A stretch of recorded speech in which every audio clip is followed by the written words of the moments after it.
앞으로 지켜봐야겠어요. 네, 매우 흥미로운 겹치는 부분이 있죠. 설명할 수 있는 모든 것들 중에서요. 비슷한 점이 많다고 생각했어요. 저기요. 네, 선거는 11월 첫 번째 화요일이기 때문에 이제 한 달 남짓 남았습니다. 그래서 누군가를 교체할지 지켜보고 있습니다. 아마 10월에 교체가 이루어질 것 같습니다. 그래서 우리는 힘든 시간을 보내고 있는 것 같습니다. 네. 하지만 우리는 열린 마음을 가져야 할 것 같아요. 모든 것이 정치적으로 느껴졌기 때문에 교체가 우리 정치가 아닐 수도 있습니다. 이스라엘의 누군가일 수도 있고 푸틴처럼 될 수도 있죠. 저 밖에도 정권이 바뀌고 교체될 수 있는 지도자는 많아요. 선거가 있지 않나요? 아니면 캐나다에서 트위도가 아니라 무슨 일이 일어난 건가요? 거기에서도 무슨 일이 일어나고 있어요. 그렇군요. 불신님 투표를 받은 느낌이에요. 하지만 대선이 가까워서 미국이라고 생각하고 있습니다. 그렇게 가정하고 있습니다. 그러나 다른 나라나 사건이 있을 수도 있습니다.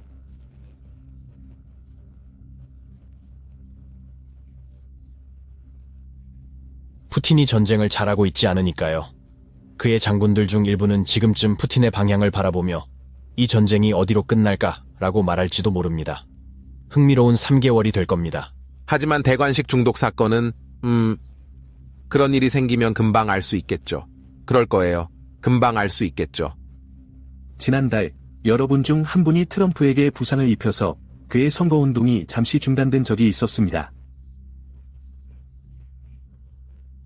딕도 그랬던 것 같아요. 누군지는 기억 안 나지만 아마 딕이었던 것 같아요. 네, 맞아요. 그리고 누군가가 만지기만 해도 병에 걸릴 수 있는 독극물 중독 사건도 있었죠. 모든 시도가 있었기에 약간 걱정이 되네요. 글쎄요. 제가 걱정하는 것은 집안에서의 많은 협력이 분열되고 새로운 경계가 그려지는 반란 같은 것들이에요. 우리가 여기서 보고 있는 무서운 것은 적어도 소문에 따르면 어쨌든 선전에 관한 만약 트럼프가 승리한다면 그들이 그가 취임하지 못하게 하려고 할 것이고 그렇게 하려 한다면 많은 사람들이 매우 화를 낼 것이라는 점입니다. 사람들이 그에 대해 매우 격렬하게 반응할 가능성이 높아요. 그래서 이 모든 상황은 매우 불안정해 보이고 이런 종류의 분열과 반란은 정말로 걱정스럽습니다. 사실 제가 받은 데이터에 정말 놀랐어요. 저는 미국인이 아니니까요. 미국 정치에 관심이 많지도 않고요. 그리고 첫 번째 세션을 하고 두 번째 세션을 했어요.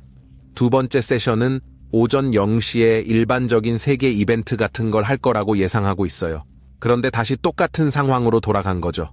네, 느낌이 아주 달랐어요. 그래서 데이터를 좀 더 액면 그대로 받아들이게 되었죠. 제 성격에 맞지 않는 내용이라서 그것을 이해하고 받아들이는 데 시간이 걸렸어요. 네, 바로 그 점이 정말 흥미롭습니다. 예상하지 못한 일들이 연달아 일어나면서 모두를 깜짝 놀라게 했다는 점이 흥미롭다고 생각해요. 정말로 앞이 보이지 않는 상태에서 뛰어들었죠. 노트에 적었던 것처럼 정말 어리둥절했어요. 왜 어떤 사람의 이상한 암살 사건에 대해 글을 쓰고 있는 걸까? 이런 생각이 들었죠.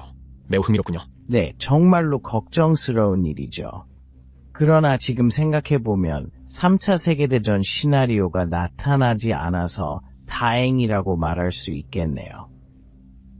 다음 편에서는 대릭은 3개월 정도 시간이 있었어요. 네, 대릭은 큰 폭발물을 가지고 있었죠. 진정해, 에디. 핵 교환 수준이라고요? 중동 지역이 뜨거워지고 있으니까요. 그렇죠. 뜨거워요? 그리고 젤렌스키가 우크라이나에 러시아 깊숙이 발사할 폭탄에 서명하면서 전 세계에 엄청난 위험을 초래하고 있습니다. 선거 결과는 일부일 뿐입니다. 트럼프가 11월에 승리하더라도 1월이 돼야 대통령이 된다고 가정해봅시다. 그러니 그들은 여전히 그를 독살할 수 있습니다. 그 전에 암살을 시도할 수도 있죠. 결국 이 모든 상황은 매우 복잡하며 정치적인 긴장감이 가득한 상황입니다. 트럼프가 대통령이 되는 과정은 여러 단계가 있으며 그 사이에는 많은 변수와 위험이 존재합니다. 따라서 이런 정치적 환경에서는 예측할 수 없는 일들이 많이 발생할 수 있습니다. 아직 끝난 게 아니야. 끝났어. 그래, 나이도 많고 뚱뚱한 사람이잖아. 심장마비가 올 수도 있지 않을까. 그래서 또 다른 게 뭔지 아세요? 저렇게 스케줄을 지키는 사람은 정말 본 적이 없어요. 정말 대단한 사람이에요. 이 디브리핑을 하기 전에는 기분이 좋았는데 지금은 이런 젠장. 아니 암살이라니. 암살 시도가 10번이나 있었다니. 우리가 도착할 때쯤이면 디기에 우리 땅의 아이드에 관심이 갔고 그룹 채팅 내용을 봤는데 정말 대박이었어요.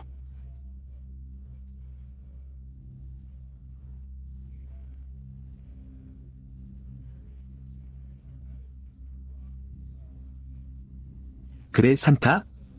산타 크루즈였나? 캘리포니아였어.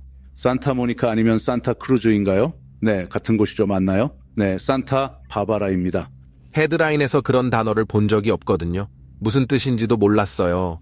그냥 어느 날 언급된 것뿐이라 뉴스에서 언급된 것을 본 적이 없었어요. 그런데 지금 헤드라인에 나와 있네요. 그렇군요. 좋은 말이네요. 네, 맞아요. 그리고 또 다른 우려사항은 이민자가 많이 유입되는 도시와 마을 중 일부에서 발생하고 있다는 것입니다.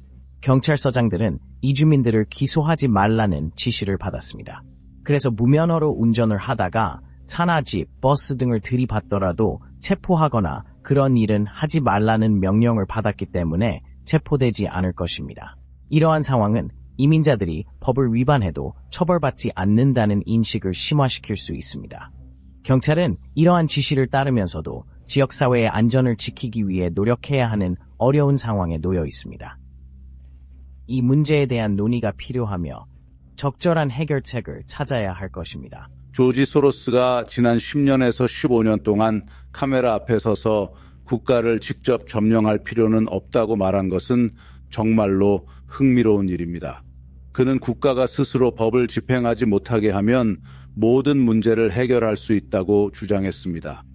헨리 키신저는 80년대나 70년대에 만약 우리가 지금 미국의 군대를 들여오려 한다면 사람들이 반란을 일으킬 것이라고 말했습니다.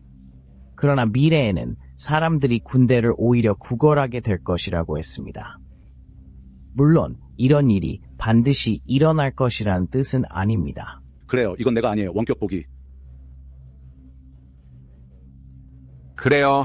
저희는 단지 아이디어를 던지는 것뿐입니다. 이런 일이 일어날 거라고 말하는 게 아닙니다.